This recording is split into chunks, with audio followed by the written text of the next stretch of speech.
Pathmonk is the intelligent tool for website lead generation. With increasing online competition, over 98% of website visitors don't convert.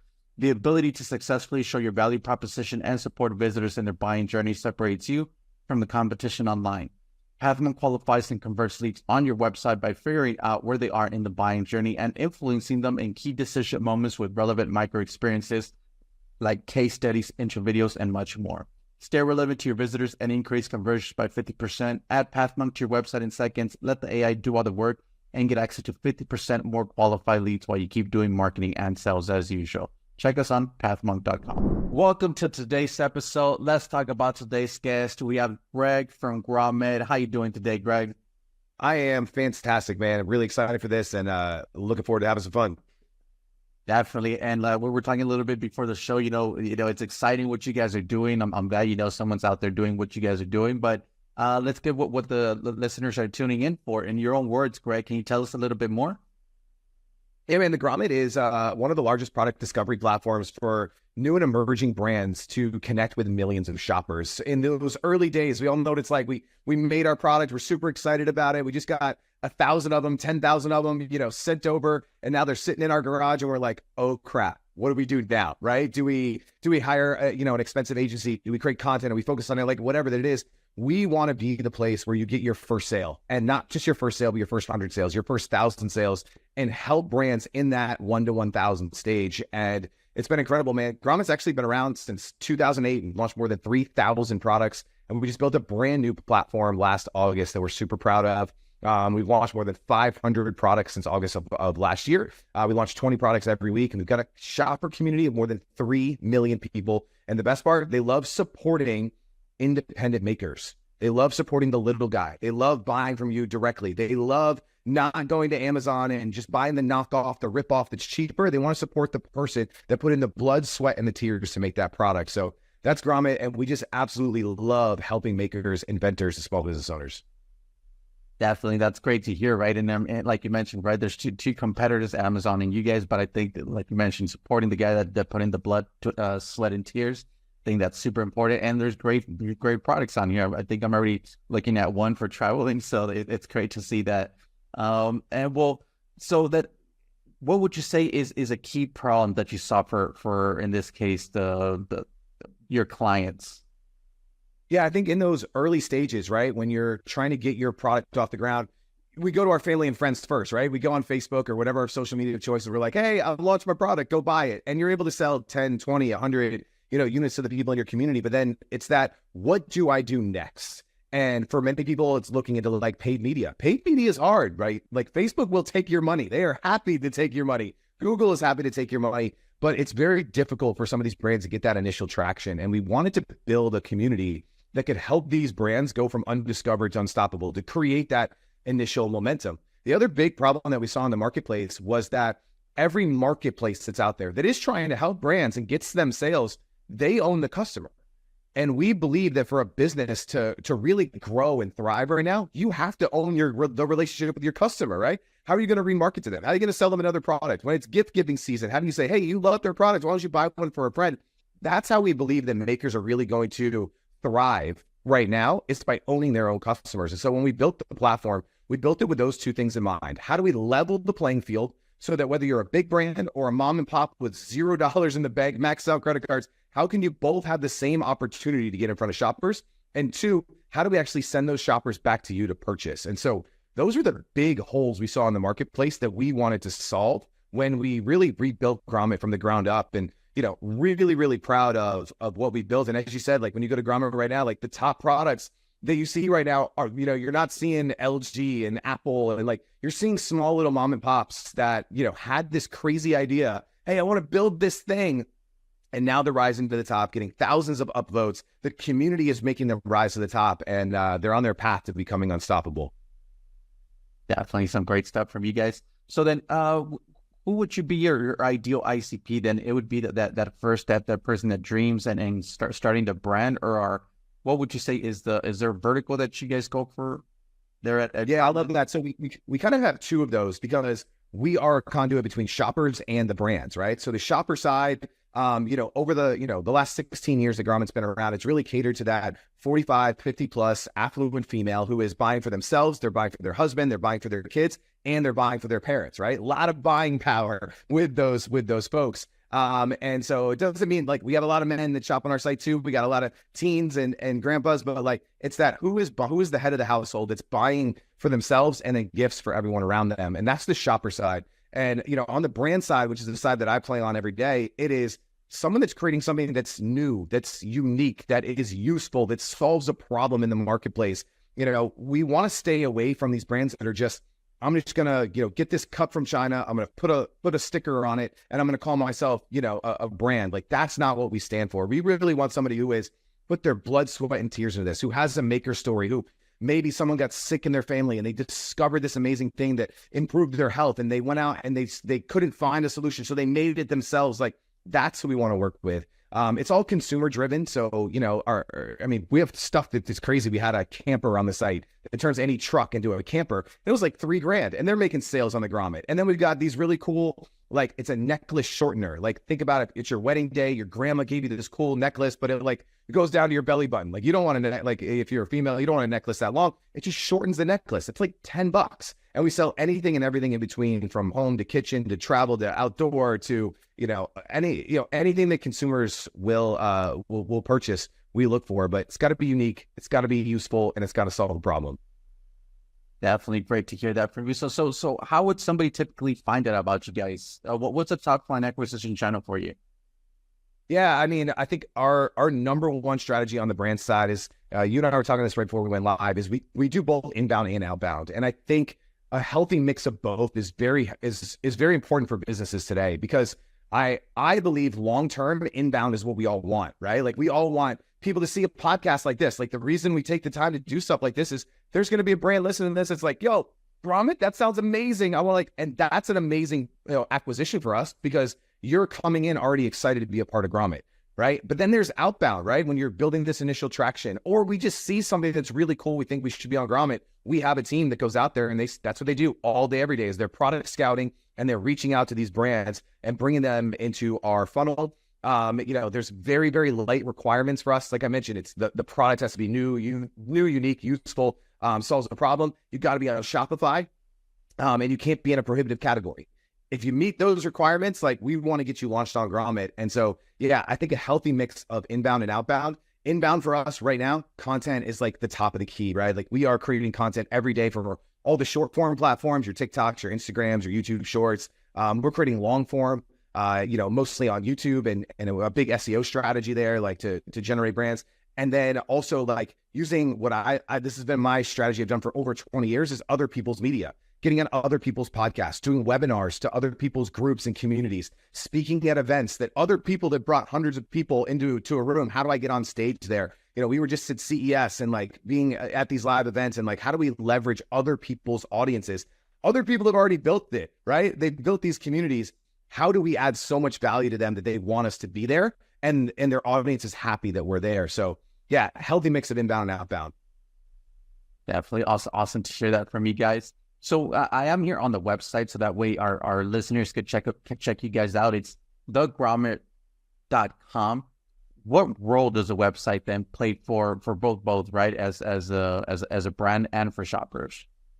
Yeah, I think so. We actually acquired the Grommet just over 18 months ago. And when we acquired the Grommet, the previous owner had shut it down. It's been online since 2008. And you can imagine a site that has thousands of products that's been online since 2008, has insane SEO, like Google juice coming to it. And when we acquired it, we basically shut it down because we saw the shoppers as the biggest asset, at least initially, to build traction. And we went to newsletter marketing. And obviously everybody's hot in newsletter marketing right now. We were just like, all right, well, I can send an email tomorrow to 3 million people and say, hey, check out some of these cool products. And for the first year, it was all newsletter based. But the number one thing that we heard from these 3 million shoppers is like, we still need a destination where, hey, I have a wedding coming up and I need to go search for the coolest, most unique products for a wedding. Hey, I've got my nephew's birthday coming up. I need to go. It's holiday season, Q4. What are the coolest new gadgets? I want to be the coolest uncle on the planet. I want to find that new thing. And so we knew that we needed to build a site. And but we didn't want to just build like a marketplace. So I know you're on it right now, but like the drawing board, the brainstorm, the meeting was like, we love what Product Hunt does, right? As a website where all these SaaS businesses can launch and the community upvotes the top ones, they get more visibility. And we wanted to really look at how could we do that in the D2C e-commerce space? How do we create a place where all these brands are at a level playing field and can compete with each other, and we let the community decide what the coolest ones are? So all the brands ask me all the time, Greg, how do I rank higher? And I'm like, I got nothing to do with it. Like, it's not me. We're letting shoppers decide what the best products are. And so the site has actually become one of our main focuses because, you know, internally, even from a data side, now we know what are people shopping for? What are they upvoting? What are the top trending products or categories or clusters of products, so that we can go out and find more and continue to expand and innovate? How do we double down on the products that are working? And then going back to initially was, all right, we've got hundreds and hundreds of products, hundreds and hundreds of pages. The SEO that comes from that, like Google has just like our Google traffic has just like exploded because we're creating really, really great, unique content for all of these brands. And it's a great top of funnel to discover new shoppers. So our site, super important to what I do from a data perspective, an SEO perspective, and just a great user experience for our shoppers. Definitely awesome to hear that. And well, let's switch gears a little bit, Greg, and let's talk about you as a leader. What are some key tasks you focus on your day-to-day work?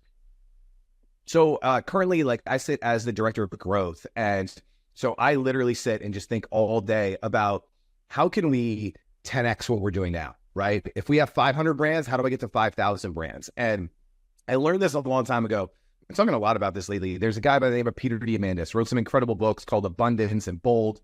And in the book Bold, he talks all about like exponential growth. And I actually get to hang out with him in his studios in California. And when you think about how do you 10X, you can't just do 10X more of what you're doing, right? Like for you guys, you can't just do 10 times more podcast interviews, right? Like I can't just do 10 times more outbound, or my reps can't do 10. Like, so you have to have a brand new way of thinking. And so I spend a lot of my time thinking about like, how do we go from 30,000 Google searches on these terms to 300,000? And it's a completely different mindset of, well, what content do we need to create? Where do we need to focus our energy? Where do we need to focus our attention? And so that's where my brain is at most of the time on the strategic side. And then, you know, I think that's really when you look at growth, it's like everyone's doing X.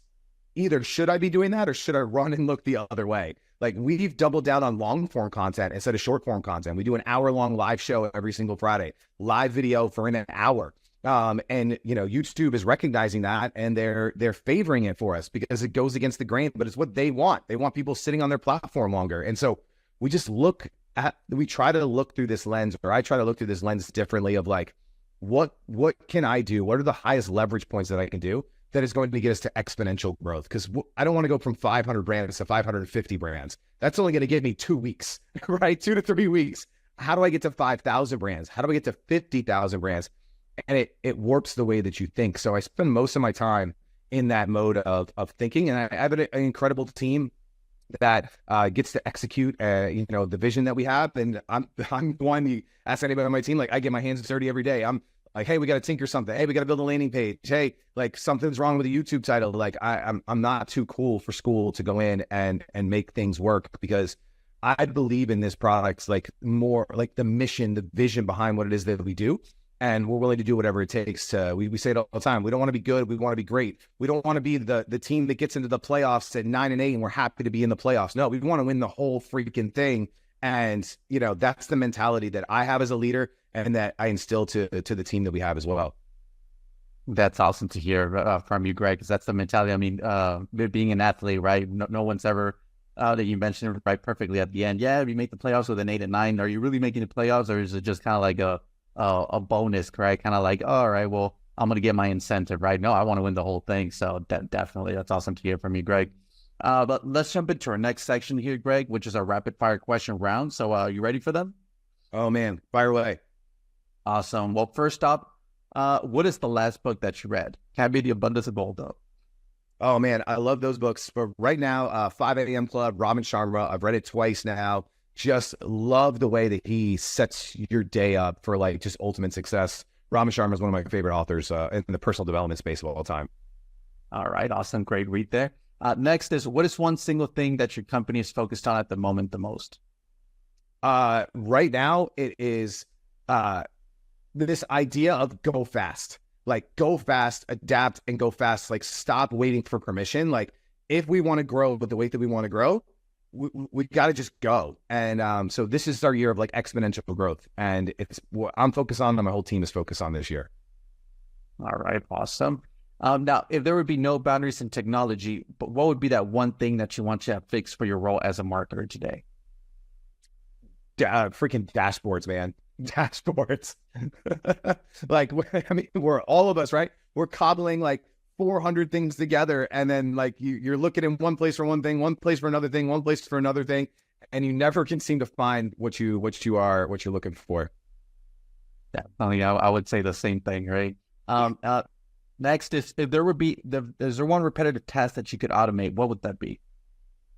Man, so I love things that are unscalable, but I wish that you could automate a little bit more. What I mean by that is like, I love Loom. So if you're unfamiliar, it's like a screen recording software. Like, I can just quickly record it and I can send a link to someone. So when I'm on someone's page on Grommet and I'm just like, all right, Ernesto, here are 3 things I need you to change with your page. Like, I shoot probably 20 to 30 looms every single day. They're all unique. The problem is it's not scalable, but I wish there was a way to scale it, because that would make my life so much easier than filming 30 videos and then sending 30 emails and then, whatever that is. But if I could automate that somehow, I mean, I guess it's like AIing myself, right? I just need the AI Greg clone that could do that for me.